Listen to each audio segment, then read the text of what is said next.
The Sheraton Grand London Park Lane sits in the heart of Mayfair, directly opposite Green Park, giving it one of the most convenient locations in central London.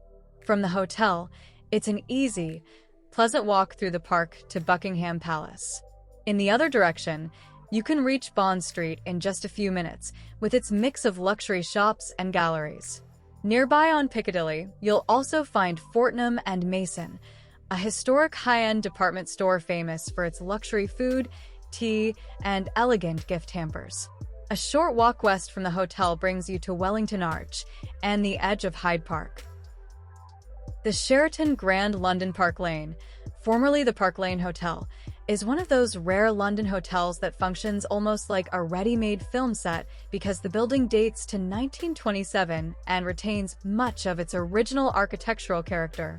Its 1920s Art Deco interiors, grand ballroom spaces, sweeping staircases, and polished Mayfair location opposite Green Park make it especially attractive for period dramas and prestige productions. Major film and TV appearances include The End of the Affair, GoldenEye, The Danish Girl, Stan and Ollie, The Golden Compass, Revolver, Bride's Head Revisited, Lassiter, The Winds of War, Poirot, Elephants Can Remember, Maid of Honor, and Jeeves and Wister. Hello, welcome to Sheraton Grand. Hello, my name is Harriet and I'm the proactive sales manager here at the Sheraton Grand, and today we're in our lovely Palm Court area, which is by the very entrance of the hotel on the Piccadilly side. The Palm Court is the heart of the hotel. This was renovated, a soft renovation last December. We had all brand new furniture, we repainted the whole walling and the details here, new plants. Our piano has remained in the same area here with a pianist every Thursday through to Sunday in the evenings, and that creates a really nice atmosphere here in the Palm Court where our guests can enjoy drinks and the afternoon tea area, which is in the high-rise area here, which I'll show you now. This is our main Palm Court bar. You can get an amazing cocktail served here. We have partnerships with different drinks brands, and like I mentioned, in December we had the whole space renovated, so we have all brand new marbling placed here on the countertops and the lighting you see up here. We have a partnership with the Sacho tea. It's a non-alcoholic drink. It's a perfect alternative to champagne or sparkling wine. This is our malted cordial. So what we do, we use our beer, the fermented beer, the ale beer, and then we use that and then use it with the sugar, blended sugar, and then add a little bit of citric and ascorbic acid to make it a little bit soury, a little bit nicer, and gives a roundiness to the cocktail. So this is the cordial what we're going to use it, and then what we are making today is malted cordial. This one is malted cordial, and we're using the rye, bullet rye. Just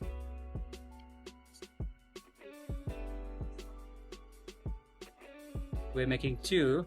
That means 2 shot up bullet rye whiskey. We're using our homemade cordial, which is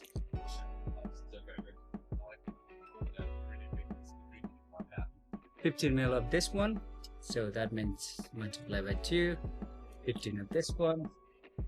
We're using a little bit of zestiness for the orange bitter,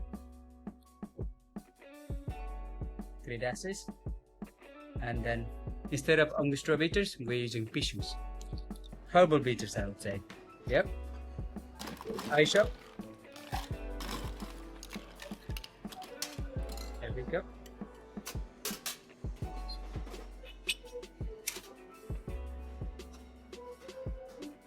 We have a big cube ice. There we go.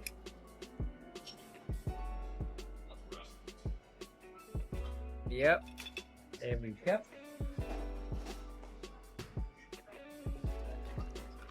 And we're gonna give a nice stir to it. The old fashioned is always stirred, and then to have a little bit of dilution, but at the same time chilling the liquids and blending all together, all the bitters.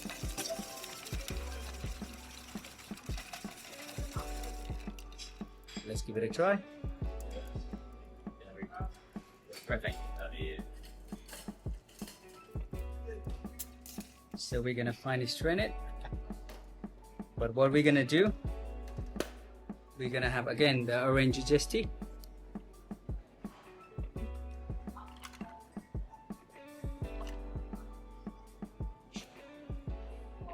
Adding a little bit of oil zestiness onto it.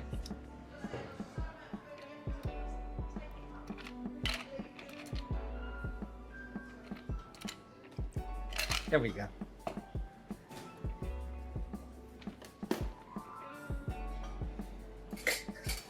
But we're gonna garnish with the lemon twist. Originally it's with the orange just an orange twist.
My name is Nelson. I'm the assistant head concierge at Sheraton London, and I've been working here for the last 14 years.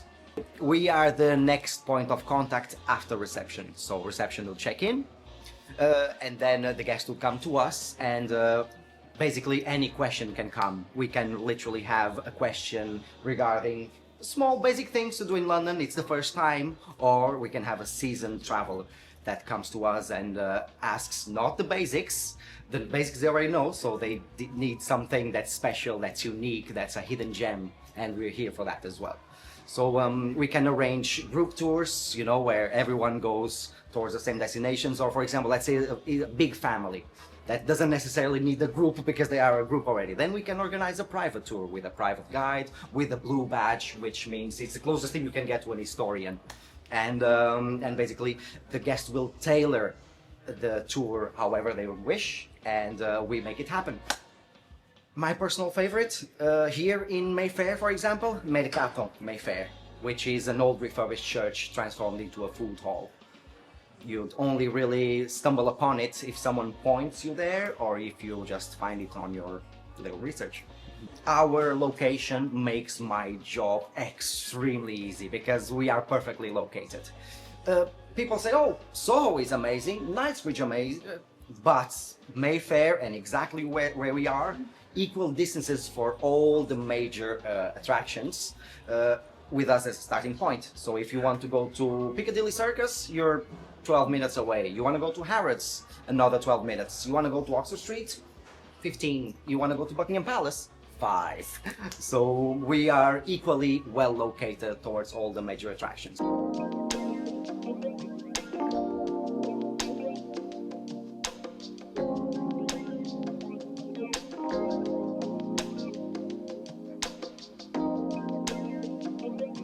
We want to make cake, banana cake. The banana cake with the skin. We don't waste the skin, that one.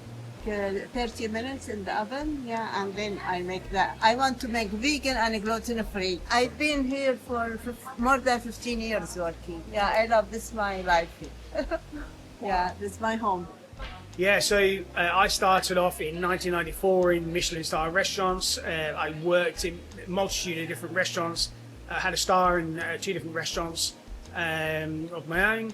And then I moved into hotels, helped open the Cafe Royale in Piccadilly, and then I moved to the Four Seasons Group in Hampshire and London. And then after the Four Seasons, I then moved to Marriott through the Sheraton Grand. We have everything from the raw chocolate, which is in the sell me machine behind you there, which we then put into molds and we shape, and then we turn them into cakes. And we serve 4 different types of cakes, and we serve 4 different types of seasonal sandwiches. They all alternate as per the season, and they're all based on seasonality of fruits, vegetables, whatever the case may be, down to the classic afternoon tea. So we create a concept. So at the moment it's Easter, so we will look at obviously rabbits being a theme, or carrots, for instance, in a pot, which we've done recently. We will look at the time of year and we'll say, okay, is it sea trout? Is it crayfish, for instance, that we will use as it's getting into more warmer times of year? So we're, for instance, we've got a crayfish avocado milk bun on the menu at the moment. Those sorts of things. So things are a little bit fresher on the menu at the moment. The pastry team will literally do all the Easter eggs. They decorate, they make the initial mold, decanter them, then they decorate them, they put them on the stands, we spray them different colours, or we paint the actual molds. My favourite piece of equipment has to be, I suppose, the stove. Let's have a look at the stove.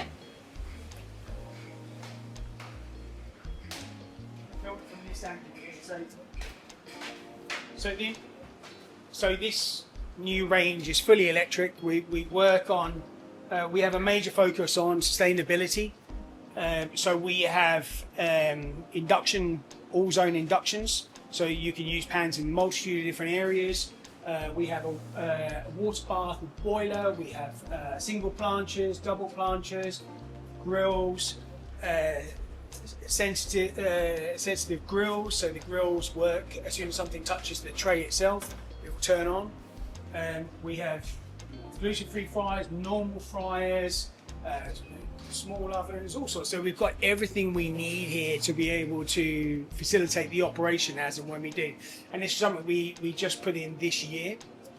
So I suppose this is the most recent new toy, which we love.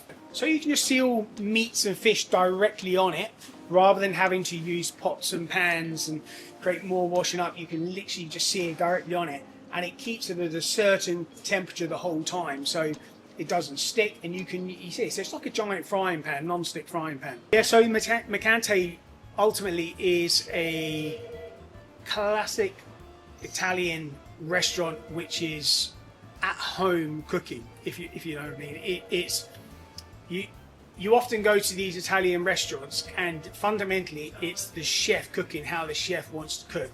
And when I first came here and with the general manager, we looked at the concept of Mercante, and we said, well, wouldn't it be nice just to do something which is authentic? And that's the key, is really authentic. We work with an amazing group of suppliers to source classical Italian food, and one of which is the pecorino carbonara. So we make the carbonara using guanciale. It's classic to the region.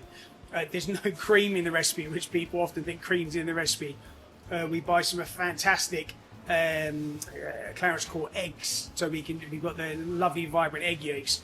They're a British produce, and then we serve it with spaghetti with one, and we do another one with rigatoni. Now rigatoni is the original carbonara as well, and I prefer the rigatoni because it holds the sauce a lot more as well when you come to eat it. But ultimately, in any of the outlets, fundamentally we source British ingredients where possible. So we live on this amazing island, and I've always done it throughout my entire career, and we have produce in abundance around us. So where possible, we source from the UK. So I'd say probably 70-80% of our produce is from the UK.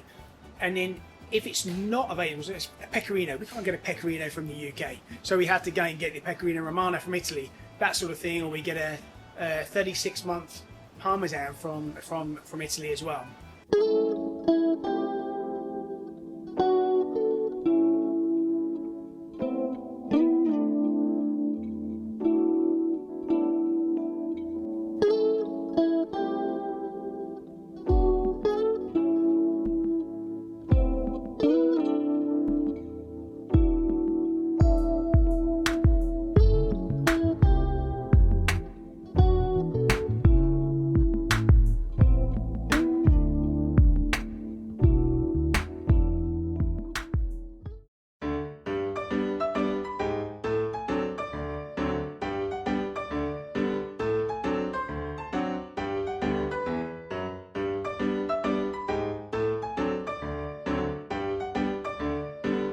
Greetings, my name is Anders Winum. I'm Director of Sales and Marketing here at the Sheraton Grand London Park Lane.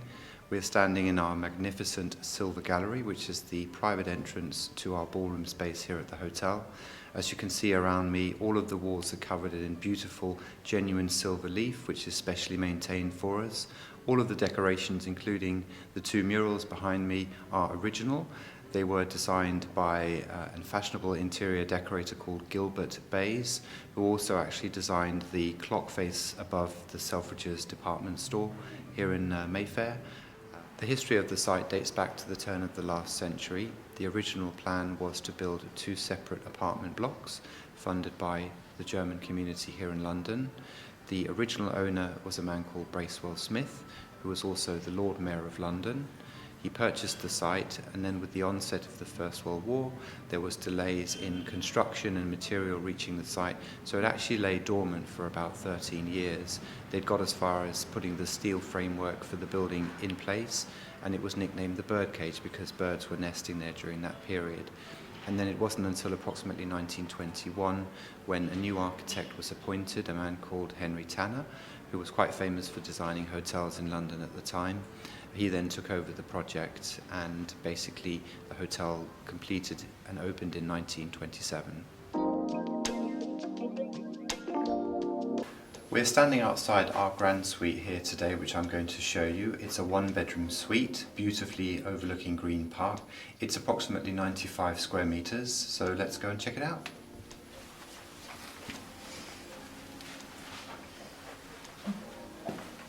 Unfolding before us, as you can see here, beautiful large living space. We've set up an arrival amenity for you as well, just so you can have a look at what we do. But this is really a beautiful suite overlooking Green Park right here in the heart of Mayfair. It has a beautiful big double bedroom just off the living space, and as you can see here to my left, a lovely little dining room area as well, where we can host private dinners for the guests in the suite. And then interestingly, this also has an original marble, green marble listed bathroom.